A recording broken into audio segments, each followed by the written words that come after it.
கிறிஸ்துவுக்குள் அன்பான கர்த்தருடைய பிள்ளைகளே, உங்கள் யாவரையும் ஆண்டவராகிய இயேசு கிறிஸ்துவின் ஈடு இணையற்ற பரிசுத்த நாமத்தினால் உங்களை ஆசீர்வதிக்கின்றேன், வாழ்த்துகின்றேன். கர்த்தர்தாமே இந்த நாளில் நீங்கள் எதிர்பார்க்கிற நன்மைகள் யாவையும் பரத்திலிருந்து உங்களுக்கு அருளிச் செய்து நீங்கள் இம்மையில் சுகித்திருக்கவும் மறுமையில் நிலை வாழ்வை சுதந்திரித்துக் கொள்ள அனுக்கிரகம் செய்வாராக.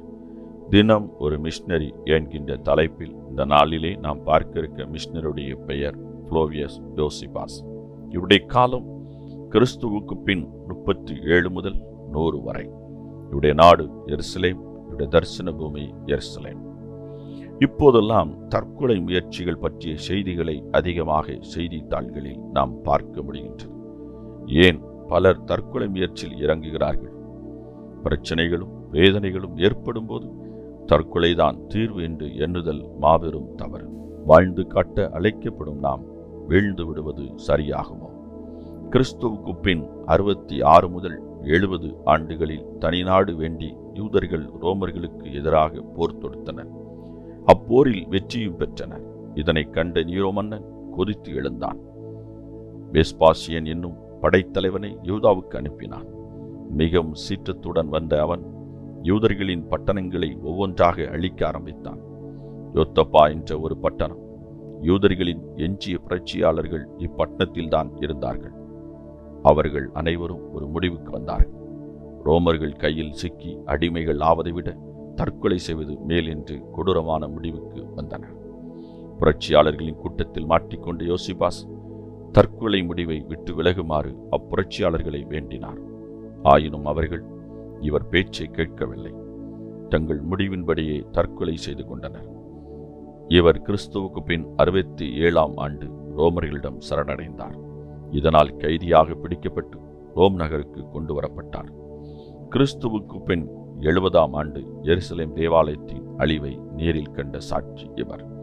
தம்மை ரோம பிரஜையாக மாற்றிக்கொண்டு ஃப்ளோவியஸ் என்னும் பெயரை தன் பெயருடன் இணைத்துக் கொண்டார். இவர் ஒரு மாபெரும் எழுத்தாளர். இயேசு கிறிஸ்துவின் சரித்திரத்தை ஆதாரத்துடனும் தெளிவுடனும் வாசிப்பவர்கள் கிறிஸ்துவின் பால் வழிநடத்தும் முறையிலும் எழுதி வெளியிட்டார். யூதர்களின் யுத்த சரித்திரம், பண்டைகால யூதேயா போன்ற புத்தகங்களை எழுதிய இவர் ஒரு சிறந்த சரித்திர ஆசிரியராவார். பிரியமானவர்களே, சரித்திரம் படைப்பதில் உங்கள் ஆர்வமும் தீவிரமும் என்ன? பிலிப்ஸ் புரூக்ஸ் இவ்விதமாய் சொல்லுகிறார்: உமது நோக்கம் உயர்ந்ததாயிருப்பின் நீயும் உயர்வாய், உன் மூலம் உலகமும் வளமானதாகும். பிரியமானவர்களே, இந்த யோசிபாசனுடைய ஊழியம் மகிமையானது, மகத்துவமானது.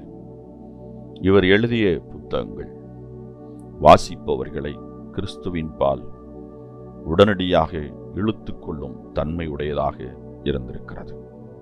இவர் ரோமர்களால் கிறிஸ்தவர்கள் கொடுமைப்படுத்தப்பட்ட பொழுது, சிறைப்பிடிக்கப்பட்ட பொழுது, சித்திரவதைக்கு ஆளாக்கப்பட்ட பொழுது புரட்சியாளர்கள் கூட்டத்தில் இவரும் ஒருவராக திகழ்ந்திருக்கின்றார். ஒரு கட்டத்தில் அனைத்து புரட்சியாளர்களும் இதற்கு மேல் நம்மால் தாக்குப்பிடிக்க முடியாது, எப்படியாகிலும் ரோம போர்ச்சவர்கள் நம்மை சிறைப்பிடித்து சித்திரவதைக்கு உள்ளாக்கி விடுவார்கள். ஆகவே அவருடைய கரங்களில் சிக்கி சித்திரவதைக்கு ஆளாவதை விட நாம் தற்கொலை செய்து கொள்வது நல்லது என்று முடிவெடுத்தார்கள். அதை யோசிபாஸ் தடுத்து பார்த்தார், முடியவில்லை. அவர்கள் அனைவரும் தன் ஜீவனை மாய்த்து கொண்டார்கள். ஆனால் இவரோ சரணடைந்து அவர் தற்கொலை செய்து கொள்ளாமல் எல்லா பாடுகளுக்கு ஊடாகவும் கடந்து சென்று ஒரு வெற்றியை நிலைநிறுத்தியிருக்கின்றார். ஆம், கிறிஸ்து நம்மை வாழ்வதற்காக அழைத்திருக்கின்றார். ஆம், கிறிஸ்துவின் பிள்ளைகள் என்று சொல்லுகிறவர்கள், கிறிஸ்துவின் அடிச்சுவடுகளில் நடக்கிறவர்கள் ஒருபோதும் தற்கொலை செய்து கொள்ள மாட்டார்கள். தற்கொலை என்பது கோழைத்தனத்தின் உச்சம். மனிதன் எப்பொழுதும் தன்னை மட்டுமே நம்பி அநேக முயற்சிகளை செய்கின்றான். தன்னை நம்பி செய்த முயற்சிகள் தோல்வியில் முடிந்தவுடன் பிற மனிதர்களை நம்புகிறான். அவர்களும் கைவிடவே இவன் பயந்து போய்விடுகிறான். தன் ஜீவனை இனி மாய்த்துக் கொள்வதை விட வேறு வழியில்லை என்று அவர் முடிவு செய்கின்றார். அந்த முடிவு அவர்களை தற்கொலைக்கு தோன்றுகின்றது. தற்கொலை என்பது ஒரு நல்ல முடிவு அல்ல. எந்த சூழ்நிலையிலும் கிறிஸ்துவை நோக்கி பார்த்தால் நமக்கு விடுதலை ஒன்று. எல்லா பிரச்சனைகளுக்கும், எல்லா துன்பங்களுக்கும், எல்லா போராட்டங்களுக்கும், எல்லா துயரங்களுக்கும் கிறிஸ்துவின் நிழலில் நல்ல தீர்வு உண்டு. கிறிஸ்துவின் சட்டையின் நிழலில் வருகிற யாவருக்கும் அந்த தீர்வை இயேசு கொடுக்கின்றார். இதை நீங்களும் நானும் அறிந்து கொள்ள வேண்டும்.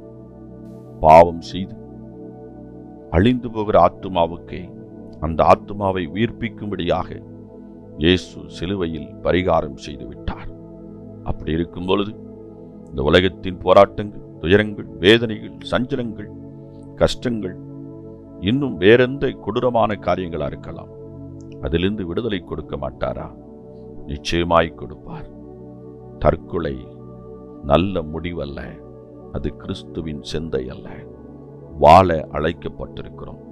எந்த சூழ்நிலையிலும் கிறிஸ்துவை நோக்கி பார்ப்போம், அடிச்சுவடுகளில் நடப்போம், வாழ்ந்து காட்டுவோம், அநேகரை வாழ வைப்போம். கர்த்தர் தாமே உங்களை ஆசீர்வதிப்பாராக.